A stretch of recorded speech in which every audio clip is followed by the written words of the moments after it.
Hello दोस्तों, मेरा नाम है शिवानी और स्वागत करती हूँ आप सभी का अपने YouTube channel Shivani study point में। तो दोस्तों, उत्तराखंड जिला सीरीज़ में आज हम डिस्कस करने वाले हैं चंपावत जनपद को। तो चलिए बिना किसी देरी के जल्दी से स्टार्ट करते हैं। चंपावत जिले का गठन हुआ था 24 फरवरी 1960, 15 सितंबर 1997, 9 नवंबर 2000 या फिर 28 दिसंबर 1998। तो यहाँ पे हमारा करेक्ट आंसर हो जाएगा ऑप्शन नंबर बी, 15 सितंबर 1997 को। चंपावत की स्थापना किसने की थी, जिसने वहां राजबुंगा किले का निर्माण भी करवाया था? इतने इजीली मैंने इस क्वेश्चन की लैंग्वेज को लिखा है कि आप लोग इसका आंसर लगा ही चुके होंगे। ऑप्शन है सोमचंद, लक्ष्मीचंद, रुद्रचंद या फिर भारतीचंद। करेक्ट आंसर हो जाएगा ऑप्शन नंबर ए, सोमचंद। इससे आपके 3 क्वेश्चन बनते हैं कि चंपावत की स्थापना किसने की थी, सोमचंद ने, और राजबुंगा का किला कहाँ है, चंपावत में, और राजबुंगा का किले का निर्माण किसने करवाया था, सोमचंद ने। तो ये तीनों क्वेश्चन आपके एक ही क्वेश्चन में कवर हो गए, इसे ध्यान रखेंगे आप लोग।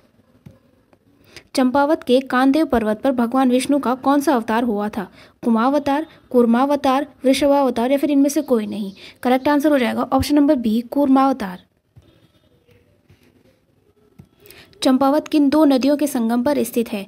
चंपावती व सरयू, चंपावती व गढ़की गाड़ व काली या फिर चंपावती और काली। तो करेक्ट आंसर हो जाएगा ऑप्शन नंबर बी, चंपावती और गढ़की गाड़। निम्न में से कौन सा किला चंपावत में है? गौलरचौड़, बाणासुर, राजबुंगा या फिर ये सभी।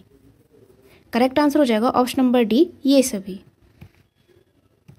चंपावत की सीमा लगती है नेपाल से, चीन से, तिब्बत से या फिर ये सभी।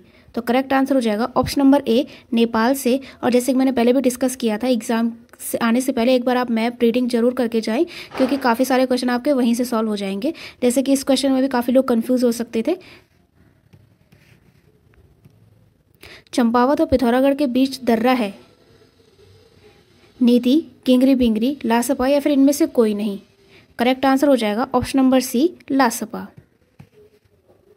निम्न में से कौन सा ताल झील चंपावत में स्थित है? श्यामला ताल, झिलमिल ताल, कोलीढेक ताल या फिर सीताकुंड या फिर ये सभी। तो करेक्ट आंसर हो जाएगा ऑप्शन नंबर ई, ये सभी के सभी ताल जो हैं वो चंपावत जिले में स्थित है।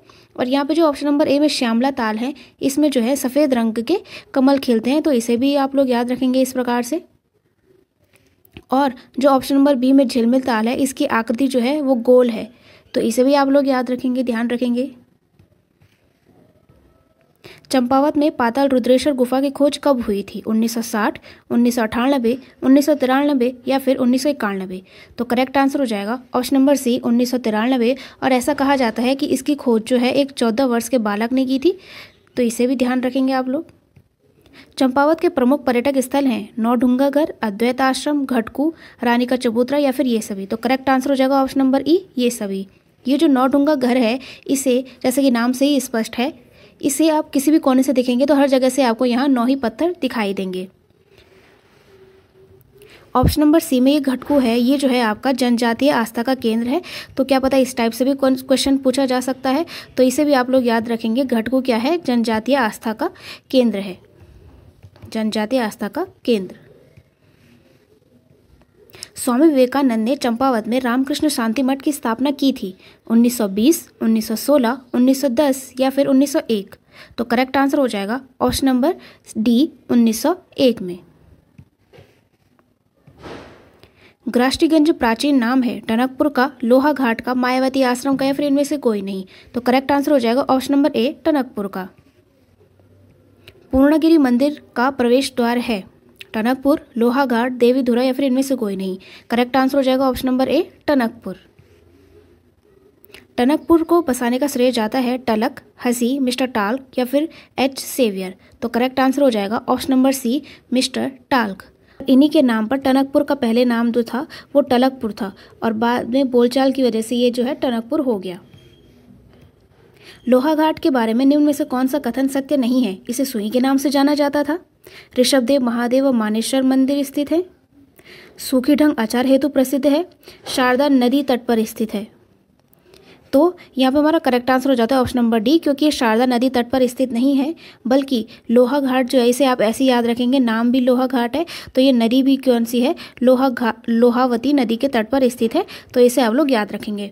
बात करते हैं शारदा नदी तट की, तो शारदा नदी तट पर जो है आपका टनकपुर स्थित है, तो इसे भी आप लोग यहाँ पे ध्यान रखेंगे। मायावती आश्रम की स्थापना हुई थी 19 मार्च 1899, 13 अप्रैल 1906, 10 जुलाई 1930 या फिर 2 नवंबर 1920। तो करेक्ट आंसर हो जाएगा ऑप्शन नंबर ए, 19 मार्च 1899। चंपावत के प्रमुख मेले हैं लड़ीधुरा मेला, मानेश्वर मेला, गोरा अट्ठावली मेला, श्री पूर्णागिरी मेला या फिर ये सभी। तो करेक्ट आंसर हो जाता है ऑप्शन नंबर ई, ये सभी। और यहाँ पर जो लड़ीधुरा मेला है ये पद्मा देवी के मंदिर में लगता है। यहाँ पर जो आपका ये ऑप्शन नंबर बी है मानेश्वर मेला, तो इसे याद रखेंगे आप लोग, ये मायावती आश्रम में लगता है। जो गोरा अट्ठावली मेला है ये राजी जनजाति का त्यौहार है, तो इसे भी याद रखेंगे, क्या पता इस प्रकार से भी क्वेश्चन पूछे कि राजी जनजाति का कौन सा त्यौहार है, तो वो हो जाएगा गोरा अट्ठावली का मेला। और जो ये पूर्णागिरी का मेला है ये आपका टनकपुर में लगता है, तो इसे भी आप लोग इस तरीके से याद रखेंगे। देवीधुरा चंपावत में रक्षाबंधन के दिन लगने वाला मेला है झूला मेला, कालसिन मेला, जोड़ मेला या आषाढ़ी कौथिक बग्वाल मेला। तो करेक्ट आंसर हो जाता है option number D, Ashadhi Kauthik मेला।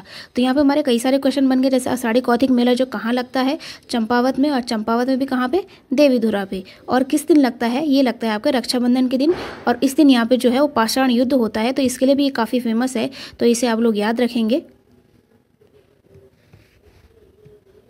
चंपावत के प्रमुख मंदिर हैं घटोत्कच मंदिर, नरसिंह देवता मंदिर, वराही देवी मंदिर या फिर ये सभी। करेक्ट आंसर हो जाता है ऑप्शन नंबर डी, ये सभी। और आप सभी लोग जानते ही होंगे घटोत्कच जो हैं वो पांडवों में से जो भीम थे उनके पुत्र थे।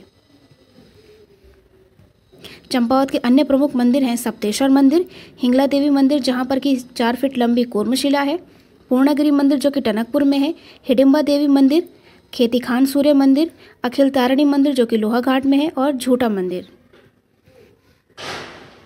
पंचेश्वर मंदिर स्थित है काली व सरयू के संगम पर, काली व चंपावती के संगम पर, सरयू व चंपावती के संगम पर या फिर सरयू व लोहावती के संगम पर। तो यहाँ पे हमारा करेक्ट आंसर हो जाता है ऑप्शन नंबर ए, काली व सरयू के संगम पर। और यहाँ पे जो है वो चामू देवता की पूजा की जाती है, जिसे कि हम चौमुहो भी कहते हैं। तो ये जो है पशुपालकों के देवता के रूप में इनकी पूजा की जाती है। तो क्या पता क्वेश्चन इस प्रकार से भी पूछा जा सकता है, तो इसे भी आप लोग ध्यान रखेंगे। चंपावत में स्थित गुरुद्वारा है पौंटा साहिब, मीठा रीठा साहिब, ये दोनों या फिर इनमें से कोई नहीं। करेक्ट आंसर हो जाता है ऑप्शन नंबर बी, मीठा रीठा साहिब। और जो पौंटा साहिब है ये आपका हिमाचल प्रदेश में है। एक हथिया नौला का निर्माण किसके काल में हुआ था, कत्यूरी, चंद, पंवार या फिर गोरखा। तो करेक्ट आंसर हो जाएगा ऑप्शन नंबर बी, चंद। और इसकी अगर थोड़ी सी हम हिस्ट्री की बात करें, एक हथिया नौला, तो जो है इसका नाम जो है वो जगन्नाथ मिस्त्री ने करवाया था, निर्माण कराया था जगन्नाथ मिस्त्री ने। और इन्होंने जो है इससे पहले एक और चीज़ का निर्माण कराया था, वो था आपका बालेश्वर मंदिर। ठीक है, तो अगर इस प्रकार से भी क्वेश्चन पूछा जाता है बालेश्वर मंदिर का निर्माण किसने कराया था, तो वो हो जाए आपका जगन्नाथ। उसके बाद जब बालेश्वर मंदिर का निर्माण हुआ था तो फिर चंद शासकों ने सोचा था कि इतना अच्छा ये मंदिर बना है, तो इसके बाद ऐसी कला दोबारा ना बनाई जाए, जैसे कि शाहजहां ने उन कारीगरों के हाथ कटवा दिए थे ताजमहल के बाद। तो उसके बाद जो होता है जगन्नाथ मिस्त्री का जो है वो क्या है, राइट हैंड कटवा दिया जाता है। उसके बाद इन्होंने क्यों किया, अपने लेफ्ट हैंड और अपनी बेटे की मदद की सहायता से एक हथिया नौला का निर्माण कराया था और चंद राजाओं के घमंडों को तोड़ा था। चंपावत के संबंधी कुछ अन्य चीज़ें ये हैं, रुक्मणी नौला, एबट पर्वत, शारदा नहर जो 1928 में बनाई गई थी, झिनगार ताम्रपत्र प्राप्त हुआ है, सबसे कम ग्राम पंचायतें हैं, और मारकोट का किला भी यहीं पर स्थित है। तो ये थे चंपावत से रिलेटेड कुछ इंपॉर्टेंट एमसीक्यू। उम्मीद करते हैं आप सभी को वीडियो अच्छी लगी हो। इसे लाइक, शेयर और सब्सक्राइब करना ना भूलें।